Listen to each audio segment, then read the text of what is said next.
Jadi satu, pribumi asli, kedua beragama Islam. Sekarang mulailah kita ketika ada pilihan lurah, pilihan bupati, cari yang memenuhi kriteria ini dulu. Kira-kira dari ketiganya ini, tiga calon pasangan ini, ada nggak yang memenuhi ini? Atau semuanya memenuhi syarat ini? Silahkan. Tapi saya pernah memprediksikan dulu, tahun 2019 kan saya ngomong, nanti 2024 ABC. Silahkan cari sendiri maknanya. Ternyata benar tiga kan? Kalau gitu saya dukung. Nah, ada dukung-dukungan saya mah. Pokoknya pilih sendiri.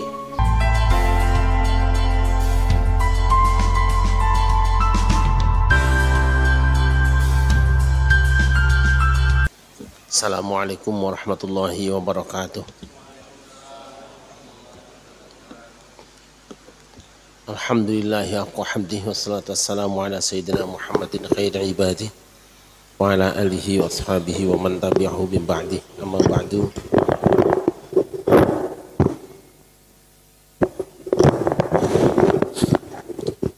Kali ini kita akan kembali membaca surah Al-A'raf ayat 59.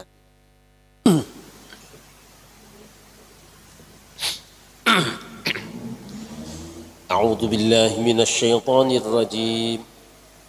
Bismillahirrahmanirrahim. Laqad arsalna Nuhan ila qaumihi faqala ya qaumi ibudullaha ma lakum min ilahin ghairuh. Inni akhafu 'alaikum 'adzab yaumin 'adzim. Silakan. A'udzu billahi minasy syaithanir rajim. Bismillahirrahmanirrahim. Sungguh kami benar-benar telah mengutus Nuh kepada kaumnya. Lalu dia berkata, wahai kaumku, sembahlah Allah, tidak ada Tuhan sembahan bagimu selain Dia. Sesungguhnya aku takut kamu akan ditimpa azab pada hari yang dahsyat, yaitu hari kiamat. Shadaqallahul azim.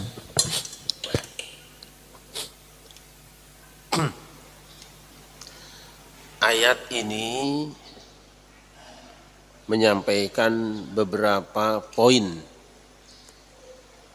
Yang pertama, potongan laqad arsalna Nuhan ila qaumih. Sungguh kami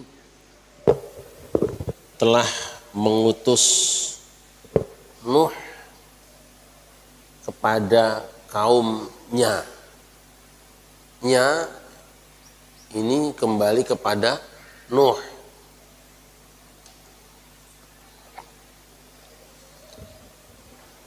Sama misalnya ada kalimat Ustadz Taufik sudah pulang ke rumahnya. Berarti rumah itu adalah rumahnya Ustadz Taufik.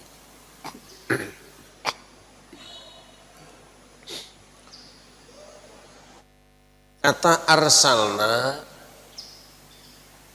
menunjukkan bahwa Allah yang aktif, sedangkan Nuh itu menjadi maf'ulnya atau objeknya. Di dalam pembicaraan itu ada subjek, ada objek, ada predikat. Allah subjek, Nuh objek. Berarti dalam pengangkatan Nabi Nuh itu hasil kerja Nuh atau takdir Allah, kehendak Allah, bukan karepnya Nuh. Apa yang kita tangkap? Pertama, jangan berambisi untuk menempati satu jabatan. Orang trimo ing pandum. Ini kan jabatan publik. Rasulullah Sallallahu Alaihi Wasallam sendiri mengajarkan supaya kita jangan memilih orang yang ambisius.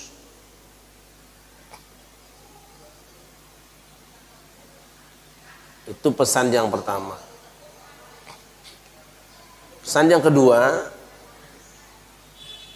berarti Allah sebagai subjek dan Nuh sebagai objek mengisyaratkan bahwa kedudukan, nasib, jabatan seseorang itu hakikatnya adalah sudah ditetapkan oleh Allah, sudah ada SK sebelum diumumkan.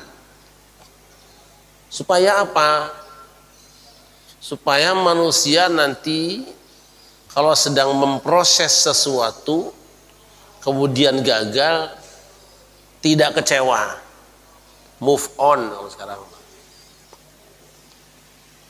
kita boleh bekerja dan berusaha, tetapi apapun hasilnya kita harus yakin, oh memang dia yang dikehendaki oleh Allah.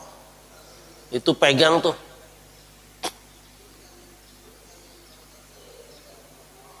Ini kalau semua calon lurah punya pikiran seperti ini, meyakini seperti ini, insya Allah perjalanan menuju pemilihan lurah sampai terpilihnya seseorang jadi lurah adem semua.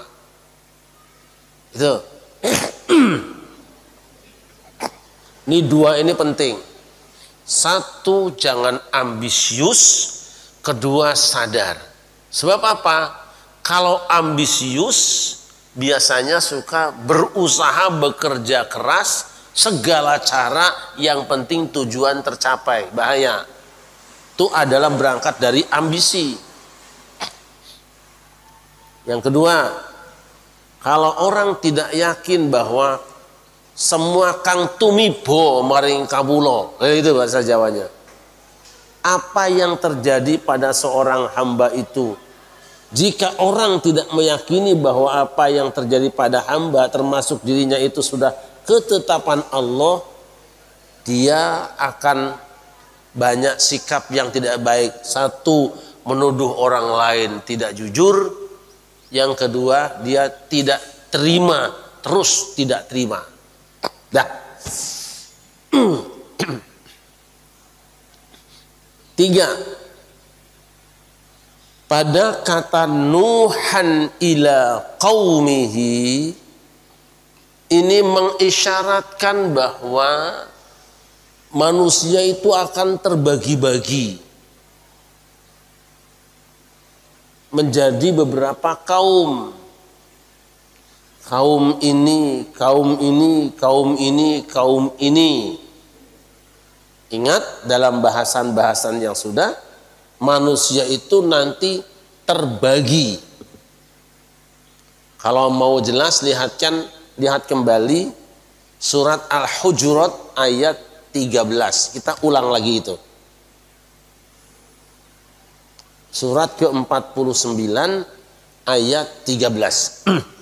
Ya ayyuhan nasu inna khalaqnakum min dzakarin wa untha wa ja'alnakum syu'uban wa qabaila lita'arafu inna akramakum 'indallahi atqakum innallaha alimun khabir. Silakan dibaca terjemahnya. Bismillahirrahmanirrahim. Wahai manusia, sungguh kami telah menciptakan kamu dari seorang laki-laki dan seorang perempuan. Kemudian kami jadikan kamu berbangsa-bangsa dan bersuku-suku agar kamu saling mengenal. Sesungguhnya yang paling mulia di antara kamu di sisi Allah ialah orang yang paling bertakwa. Sungguh Allah Maha Mengetahui, Maha Teliti. Shadaqallahul azim.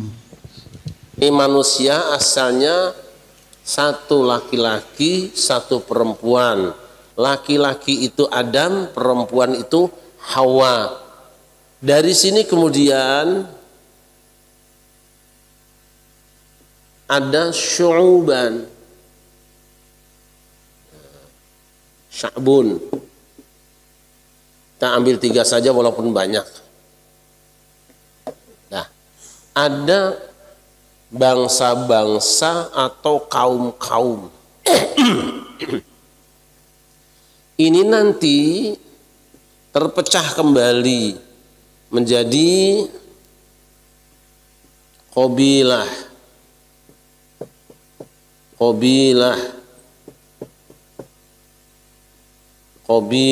Nah,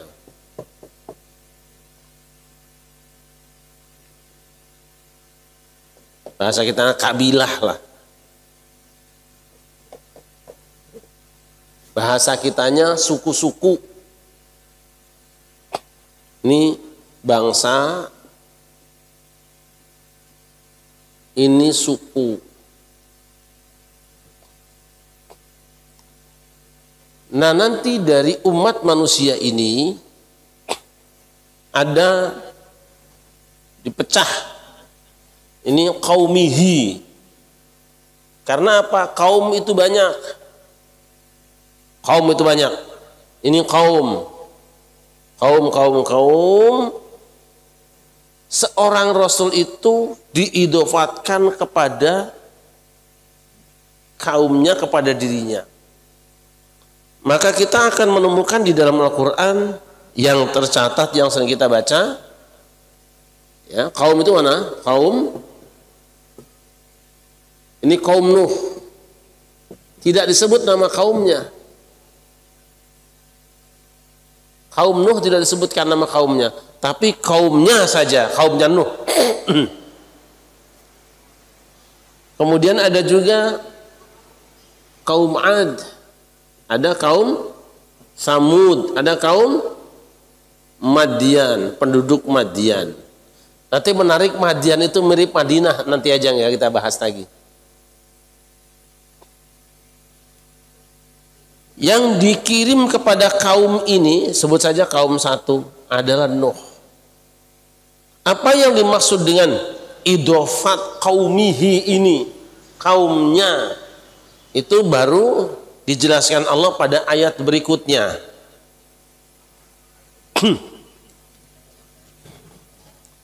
Silakan kita lihat ayat 65. Masih surah Al-A'raf, nanti di surat Hud juga ada, surat yang lain juga ada. Wa ila 'adin akhahum huda qala ya qaumi ibudullaha ma lakum min ilahin ghairuh afala tattaqun. Silakan dibaca terjemahnya. Bismillahirrahmanirrahim. Dan kepada kaum Ad kami utus Hud, saudara mereka. Dia berkata, wahai kaumku, sembahlah Allah, tidak ada Tuhan sembahan bagimu selain Dia. Maka mengapa kamu tidak bertakwa? Shadaqallahul azim. Ini Ad ini kan kaum, satu kaum yang diutus menjadi rasul, pemimpin mereka adalah akhahum, saudara mereka sendiri, masih bagian dari kaum itu, bukan orang di luar kaum itu. Jelas ya? Nanti tentang misinya setelah ini. Kemudian berikutnya pada ayat 73, wa ila Thamud akhahum salihah qala ya qaumi ibudullaha ma lakum min ilahin ghairuh qad ja'atkum bayyinatun min rabbikum hadhihi naqatullahi lakum ayatan fadaruha ta'kul fi ardillah wa la tamassuha bisu'in fayakhudhukum adzabun alim. Silakan dibaca. Bismillahirrahmanirrahim. Dan kepada kaum Samud kami utus saudara mereka Saleh.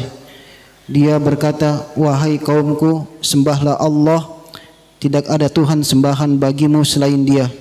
Sesungguhnya telah datang kepadamu bukti yang nyata dari Tuhanmu. Ini seekor unta betina dari Allah sebagai tanda untukmu. Biarkanlah ia makan di bumi Allah, jangan disakiti, nanti akibatnya kamu akan mendapatkan siksa yang pedih. Shadaqallahul azim. Pada penduduk Samud, Samud ini kaum juga. Yang namanya kaum ya banyak orangnya. Yang diangkat jadi rasul itu saudara mereka.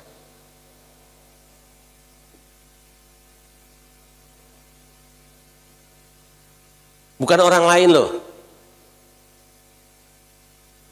Kemudian penduduk Madyan, wa ila madyana akhahum syu'aiba.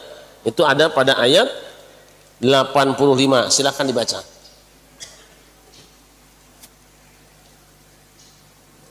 Silakan baca saja terjemahnya. Agak panjang ayatnya.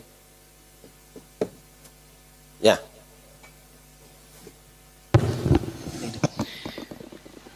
Bismillahirrahmanirrahim.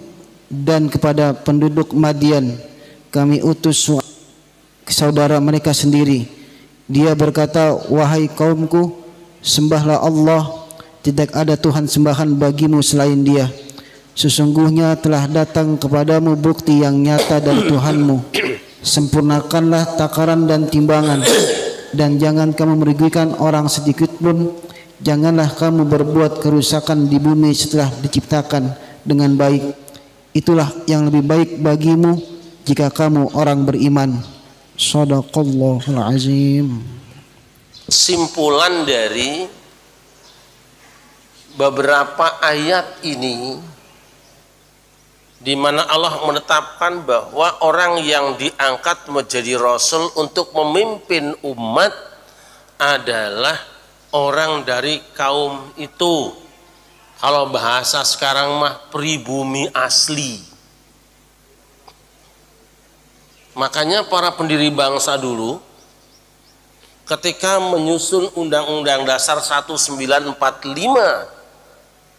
ketetapan tentang presiden pada pasal 6 ayat 1 kalau tidak salah itu, presiden dan wakil presiden adalah warga negara Indonesia asli. Ya, jelas ya? Ada aslinya kan? Tapi pada tahun 2002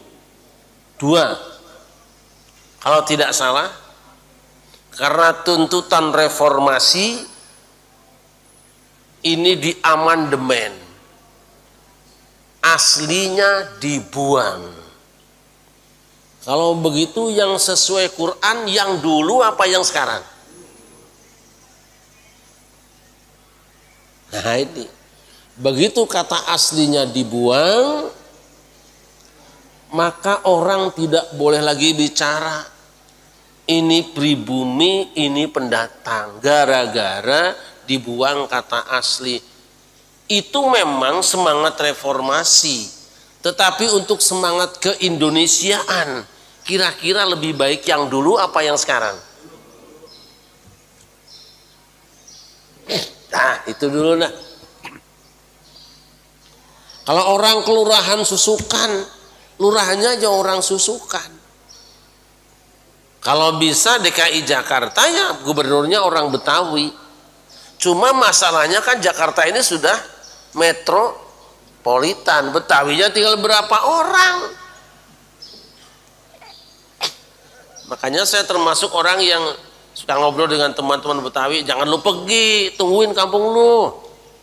Yang sedih daerah apa namanya, setelah Selipi sono apa namanya, Tomang, ada masjid yang orang Betawinya pergi udah kosong, gak ada jamaahnya. Karena yang datang itu bikin komplek di situ kebanyakan non Muslim. Kenapa harus pribumi asli? Harus orang kampung itu asli. Nah, kita lihat surah Ibrahim ayat 4.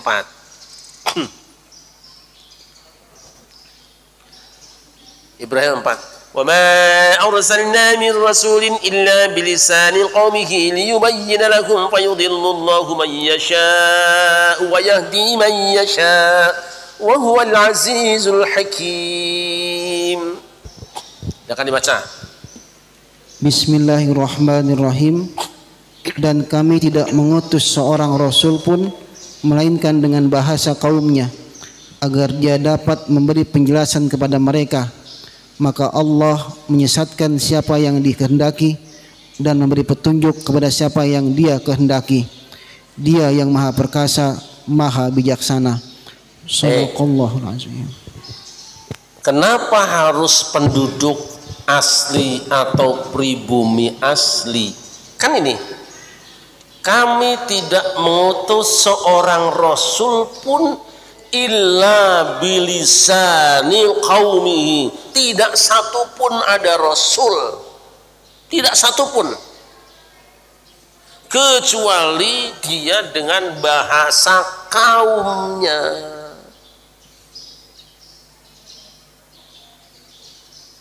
Harus mengerti bahasa kaumnya. Ini pesan sebetulnya. Kalaupun nanti penduduk asli, warga negara pribumi asli, tapi kalau bahasanya sudah kecampuran bahasa asing, jangan. Kalau ngomong bahasa aslinya sudah lebih sedikit dan lebih dominan bahasa asingnya, jangan. Kenapa? Liyubayyina lahum, supaya dia mampu menyampaikan program-programnya, menjelaskan apa yang harus disampaikannya kepada masyarakatnya, masyarakatnya memahami apa yang disampaikannya. Lawang desa suruh dengar bahasa asing, bahasa Inggris, gak paham. Jangan. Orang yang kebanyakan bahasa Inggrisnya jangan jadi pemimpin di kampung kita, karena orang kita gak akan mengerti. Betul. Jadi besok-besok kalau kita akan mengangkat seorang presiden misalnya, tes dia bahasa aslinya, kalau perlu bahasa daerahnya. Kalau dia orang Jawa, tes bahasa Jawanya. Kalau nggak lancar, nggak usah dipilih. Kalau dia orang Sunda, tes bahasa Sundanya. Kalau nggak lancar bahasa Sunda, jangan dipilih. Tes bahasa Indonesianya. Kalau sepanjang debat, sepanjang bicara, sepanjang ceramah lebih banyak bahasa luarnya, jangan ambil dia. Dia sudah bukan lagi pro pribumi, tapi sudah menjadi antek-antek asing. Waduh, bahasa kasarnya begitu. Jelas ya? Ini Quran begitu indah. Liyubayyina lahum, supaya dia menjelaskan programnya itu mampu dengan baik dan benar, difahami juga dengan baik dan benar. Sekarang kira-kira ketika debat capres ini kita saksikan ini, itu wong kampung ngerti nggak omongannya? Saya belum ngomong yang singkatan ya. Ngerti nggak kira-kira orang kampung? Itu ngomong apa? Makanya saya sebetulnya kalau debat capres model gitu saya kurang suka. Kenapa? Hanya menambah kebencian kepada orang, menambah cacian kita. Nggak ada gunanya kok. Nah. Fayudhillullahu may yasha. Allah bisa saja menyesatkan yang dikehendaki, membiarkan sesat maksudnya. Wa yahdi may yasha. Dan Allah kalau berkehendak bisa memberi bimbingan kepada yang dikehendaki, bimbingan pada dikehendaki. Wa huwal azizul hakim. Perhatikan kata aziz dan hakim. Nama aziz dan hakim. Aziz itu mulia, gagah perkasa, aziz kuat. Hubungkan dengan kepemimpinan. Jika yang diangkat itu sesuai persyaratan, bilisani qaumihi, lalu terjadi komunikasi aktif dengan penduduknya, saling memahami dalam komunikasinya, komunikatif, maka aziz perkasa, negeri itu pun akan kuat. Ini kalau pemimpin ngomongnya orang nyambung ya. Lihat, kita mengenal penceramah yang paling top di Indonesia, Kiai Haji Zainuddin MZ. Dari orang atas sampai bawah paham semua. Orang mengatakan bahasanya sangat sederhana. Ya, dan itu yang dibutuhkan. Sekarang murudan disuruh. Yang ceramah itu misalnya Profesor Dr. Rocky Gerung, nggak nyambung orang. bahasanya kebanyakan asingnya. Kalau ditakdirkan dia masuk Islam kan, dia ngerti yang sederhana itu. Maka orang semua menerima dakwahnya masuk. Dan mungkin ini salah satu kemenangan Pak Harto. Di mana saja beliau berbicara selalu menggunakan bahasa Indonesia yang baik dan benar, walaupun ada yang yang kurang pas barangkali ya, itu diberikan sekolah daripada ini atau dibiarkan ada kennya, itu kan kiroat lah gitu. Kayak orang Betawi, biarin aja, padahal saja, tidak apa-apa. Tapi beliau utuh menggunakan bahasa Indonesia, saking ingin menjaganya keindonesiaannya. Di PBB pun dimanapun Pak Harto menggunakan bahasa Indonesia. Sampai ada orang mengatakan nggak ngerti bahasa Inggris dibandingkan kue, jauh. Beliau pinter bahasa Inggrisnya, tetapi tidak dipergunakan karena itu tadi. Nah, kita rindu pemimpin yang memang bisa menggunakan bahasa Indonesia dengan baik dan benar, dijaga betul. Buat Al-Hakim yang maha bijaksana dan kebijakannya mengandung hikmah. Yang paling bijak itu mengangkat pemimpin adalah orang yang mengerti betul bahasa kaum itu, tradisi kaum itu, karena memang lahir dari akar asli. Tuh. Nah ya, ini jangan dianggap nanti saya nyuruh-nyuruh nyari siapa yang asli mana yang bukan asli. Tidak usah, itu urusan lain. Tapi ini ngaji aja lurus. Yang kedua, faqala ya qaumi i'budullaha ma lakum min ilahin ghairuh. Ini ayat kembali sana. Ini adalah misi dari seorang pemimpin yang diangkat Allah. Apa? Dia bicara kepada bangsanya, wahai bangsaku, hambakan dirimu, menghambalah kamu semua kepada Allah yang tidak ada Tuhan selain Dia. Artinya apa? Pemimpin itu wajib mengajarkan tauhid kepada Allah, beragama Islam. Maka itu umat Islam akan berusaha mengangkat pemimpin yang beragama Islam. Dulu ada nggak persyaratan? Dulu Undang-Undang Dasar 45 yang dulu, beragama Islam, ada nggak?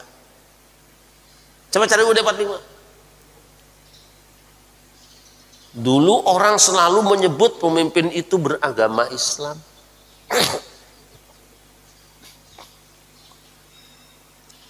Tapi awas, jangan difahami bahwa pemimpin yang beragama Islam itu pokoknya Islam kata kelompoknya, tidak usah. Selama dia Muslim, maka dia layak jadi pemimpin. Tapi masalahnya tanggung jawabnya, berani nggak mengajari umat tauhid? Dia harus bertauhid. Ini adalah misi. Jadi satu, pribumi asli, kedua beragama Islam. Udah ini aja, nggak usah banyak-banyak. Sekarang mulailah kita ketika ada pilihan lurah, pilihan bupati, cari yang memenuhi kriteria ini dulu. Cukup kan, nggak usah banyak-banyak aja mah. Kira-kira dari ketiganya ini, tiga calon pasangan ini, ada nggak yang memenuhi ini? Atau semuanya memenuhi syarat ini? Silahkan. Tapi saya pernah memprediksikan dulu, tahun 2019 kan saya ngomong, nanti 2024 ABC. Silahkan cari sendiri maknanya. Ternyata benar tiga kan? Kalau gitu saya dukung, nggak ada dukung-dukungan saya mah. Pokoknya pilih sendiri. Kan ada ciri-cirinya. Kalau buah pisang yang bagus cirinya kayak apa? Ini saya tanya orang rumah sakit nih. Pisang yang bagus itu ya kalau bisa matang pohon, tidak lepas dari tangkainya dan masih segar, kan gitu. Nah, kita cari aja. Orang mau milih merpati. Ya ini. Sayapnya, bulunya kecil-kecil tapi rapet, tebel. Ya. Kemudian dipegang jepret, paruhnya jepret, matanya agak masuk ke dalam, kemudian cilok emas atau moto Jowo. Sebelum itu loh. Sebelum dipegang, kemudian sayapnya diluruskan dengan ekornya. Kalau jaraknya antara sayap dengan ekor dekat, ini bagus. Tapi kalau agak jauh, dia nggak bisa tinggi, tapi cepat. Sebelum kalian melihat kakinya basah apa kering, pertama-tama ketika ambil burung merpati hitam, kalau yang bagus pegang dulu. Pegangannya ngaret, beda dengan yang putih. Dah, itu dulu dah. Kalau ada orang ngomong kayak gitu, bukan nyuruh beli burung dia, bukan. Bahwa dia mungkin punya burung seperti itu, tapi lain urusan. Ini saya jelaskan, seperti itu burung yang bagus. Gitu. Nanti kalau ada orang tanya lagi, marmer yang bagus kayak apa? Biasanya tembus, ini baterai tembus sinar. Misalnya kebetulan Ustadz Taufik punya, bukan berarti dia nyuruh orang beli punya dia, bukan.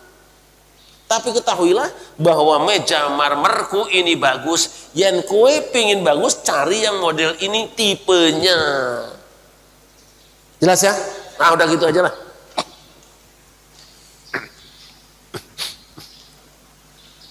Al-Fatihah.